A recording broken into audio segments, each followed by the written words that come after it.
Hi, welcome to your first lesson on trigonometry. We're going to be looking at when to use Pythagoras or trigonometry to calculate the length of a side of a right angle triangle. And to do that, we'll be able to name the sides of a right angle triangle in relation to a given angle.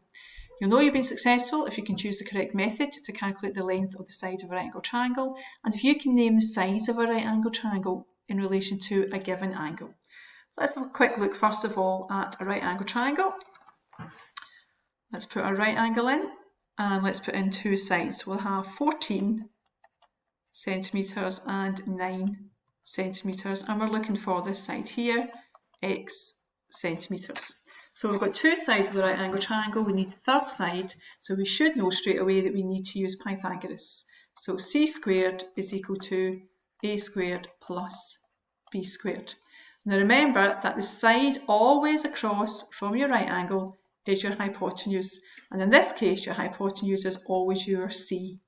So we have x squared equals, and it doesn't matter if 9 or 14 are a and b, so 14 squared plus 9 squared, so x squared is equal to 196 plus 81, add them together gives you 277.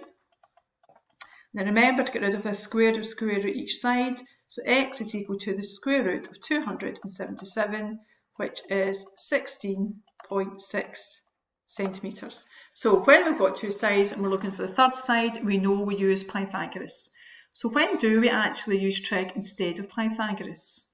Okay, if we look at this angle, this triangle here, let's put in our right angle. And this time I'm going to put in an angle here. So if I've got, say, 41 degrees and a length of 16 centimetres, and I want the length of the hypotenuse.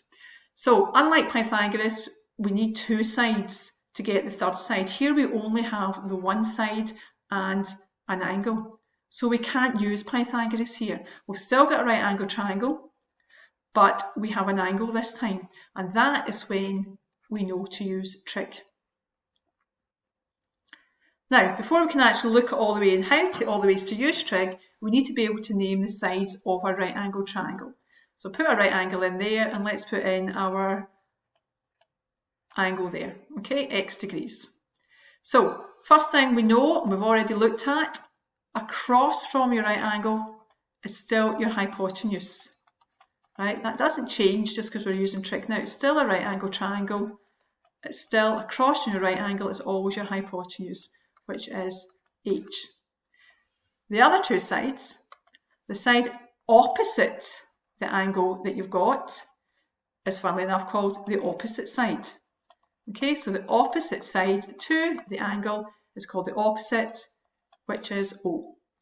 And the side that you're left with is your adjacent. Okay, the side beside your angle is your adjacent, and that's A. So it's much easier to get your hypotenuse in across from your right angle. The side opposite the angle you're given is your opposite side, and your third side is your adjacent. Right, let's try a couple more. So let's put a right angle in, and let's put our angle up here this time. So again, remember what I said, go for the opposite, go for the hypotenuse, which is across from your right angle. So hypotenuse. Then you've got opposite your actual angle is your opposite, and the side that you've got left beside your angle is your adjacent. Okay, let's look at this one here. So it doesn't matter if it's on its side or upside down, everything's exactly the same. Again, let's use our angle up here. So go for across from your right angle, first of all, is your hypotenuse. Then you have opposite the angle you're given, and that's your opposite. And the last angle is called your adjacent. Okay, so hypotenuse, opposite, adjacent. Okay, we'll do one more. Put a right angle in. We'll have our angle down here this time. Across from your right angle is your hypotenuse. Opposite your angle is your opposite, and the final side is your adjacent. Okay, so always go for your hypotenuse first, then go for your opposite, and then go for your adjacent. If you go back to OneNote now, underneath the link to this, there'll be some questions for you to try with some answers at the bottom. Okay, well done.